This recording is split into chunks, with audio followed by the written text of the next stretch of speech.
Howdy doody everybody, I hope you're good. We're back with the second part of this update's MONSTIE reviews and kind of going to be my preferred monster to go into PvP with.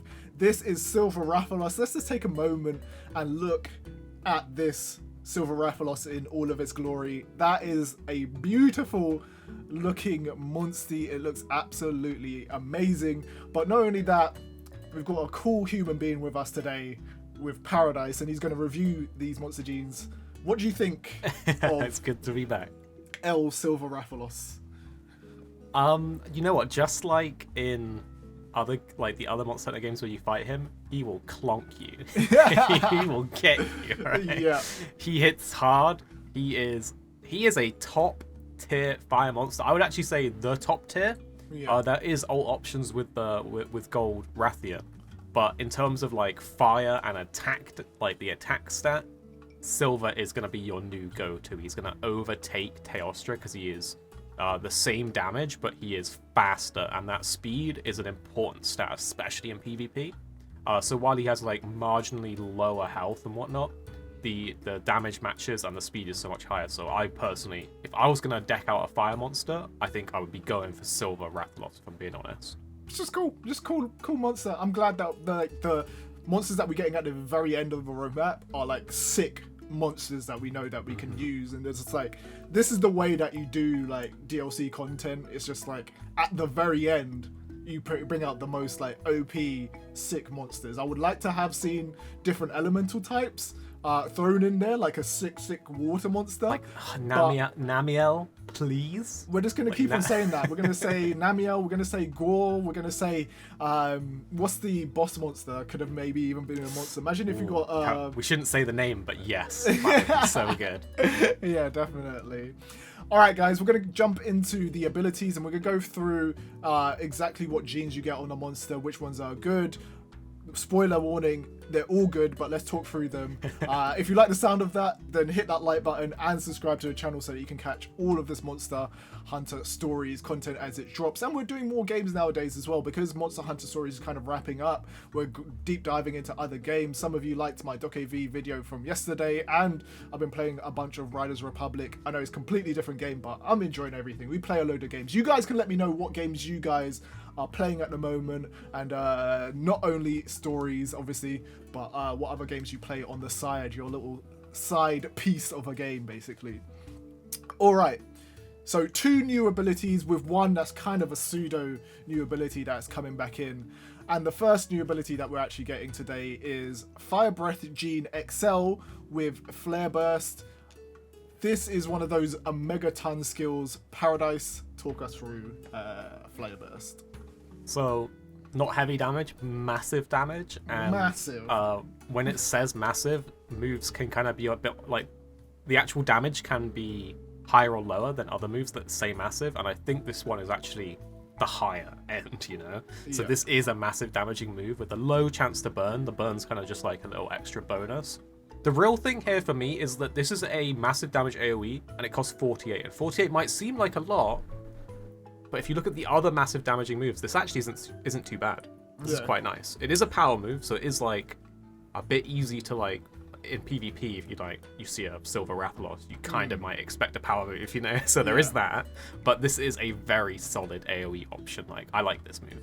Yeah, definitely. I don't know if the burn needs to be there, because if you're using a massive move, you're hoping that the monster is, or the thing that you're fighting is usually dead. But for PvE, this will be a good one, right? You just throw it out there, you get that massive damage, and you get the burn. Well, hopefully, because it's a low chance, but still, it's a decent move.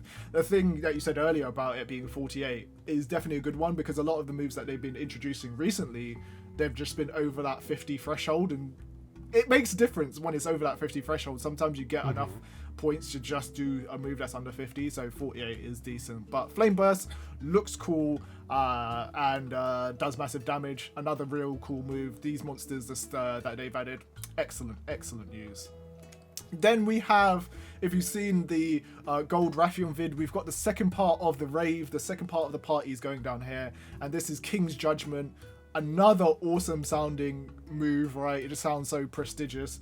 And this is heavy fire damage to one enemy with a low chance to inflict a burn for 3 turns, with it only costing 20. Paradise. This move, I love it. I love it just like Queen's Judgment. I might make a fire MONSTIE with both of them on it. I'm actually in the same boat there, to be honest. I just think that having both would just be a cool thing. It's like a minor flex, you know. And I'm pretty sure was Queen's speed as well, so you have the speed or power option of like effectively the same move for a heavy cost, and you got that for the heavy damage. Sorry, with a 20 cost, you really can't go wrong with that. Like you're not gonna get better than that. And these moves are both on the higher end of the heavy damage again.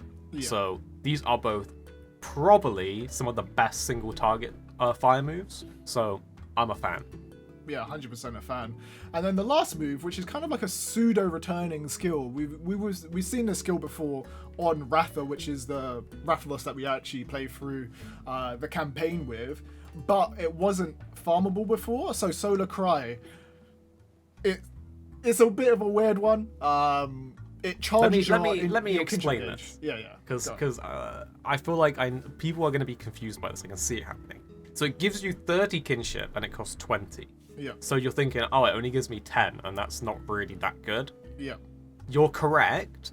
However, remember that MONSTIEs can do their moves on their own once they have the kinship threshold over the amount, but it doesn't use, like if they do it on their own, it doesn't use the bar. So if you have over 20 kinship and you have this on your MONSTIE, it can just do Solar Cry on its own without costing 20, and then you get the full plus 30 for free, and then it becomes very good, because that's more than a pet while you have skills that boost your like kinship gauge. So plus 30 is not something to disregard. Yeah. That being said, you are losing a turn to do that, but I could see some really interesting plays where maybe in like PvP or at the start of PvE, if your MONSTIE chooses to do Solar Cry on its first move, then you're going into, and you pet, then you're going into turn 2 with like 60, 70 kinship, which is kind of crazy high, especially in PvP. You got to think of it as well, that we're seeing the default amount here, right? It probably pluses up to about 50 or around there. I don't know the exact amount. And then you've also got Soul Kinship that can go up against that, and you've got Bonds of Kinship. So maybe this is one where like you can chunk up your bar to nearly full nearly every time that you basically use it, and it's like insane. But it will require more testing. Maybe somebody out there has like gone through and tested all of this and knows exactly what it is and how much bar you can get in like one turn. If anybody knows, let us know. But in general, as Paradise saying, it's a really good passive move, regardless of that and how much it levels up your bar. So interesting that they've added it now, because it has been in the game, but very cool move nonetheless. So yeah, I'm pretty happy with Silver Rathalos in general. I'm going to take some moves from Gold Rathian, prop it on Silver Rathalos, and have a bunch of fun. But you guys, how are you feeling? I did ask about this in my recent video about the update and the Title 5 update. We're coming to the end. This is the end, basically, of the roadmap. How does everyone feel right now that this is the final two monsters? Is there any monsters that you would have hoped to have seen on the roadmap? Until we get an announcement of an expansion or a sequel, this is all we have, guys. This is all we have. Paradise, how do you feel about it? I feel like I got my money's worth. Easy money. This was kind of the best money that I've spent on a game in a while. Like, I felt content with it, basically. I see what you did there. I would love if they just announced a second roadmap, but that might be too wishful. But man, if they put in some of these other monsters that we haven't got, you know, I'm going to say again, Namiel. I just think that Namiel would look so good in the Stories 2 art style. That would be insanely cool. But I don't want to get my hopes too high, you know. Yeah, because they haven't really said anything, and if they're going into like Sunbreak and all of that stuff, I'm thinking that they're basically pushing one Monster Hunter game at a time, and Sunbreak seems to be the big thing, right? We would have had an announcement by now, maybe it's just me being a pessimistic, thinking like they've done enough, but we'll have to see what they bring to the table. But thank you guys for the journey so far. with everything that we've made, all the build videos, all of that stuff. You guys have been amazing along the journey. It's been nice being able to bring you these guys and bring you get you up to speed. I know Paradise has enjoyed it over on his channel, so yeah, it's been a great time. Yeah, what should we say for the key word to end the video, Paradise? What should it be? Roadmap. So if we manifest a roadmap in the comments, maybe we'll get another one. Right? Yeah. Let's manifest roadmap part 2 should be the keyword to end today's video, to let me know that you've made it to the end and you're an MVP. And alongside that, what videos do you have going out on your channel, Paradise? We'll be rounding up the things that have come in the update, as well as the cheese to farm Silver Rathalos, so you can just get loads of them and get all the dupes that you need without even having to fight anything. It's the way I recommend to farm. There you go. So if you want tips on fighting Silver Rathalos to farm out their armor and Gold Rathian, and you want to know where these monsters come from, head over to Paradise's channel and he has got you. Anyway, guys, bye-bye. Bye-bye. Hey guys, thanks for watching. Don't forget you can subscribe so you don't miss another video.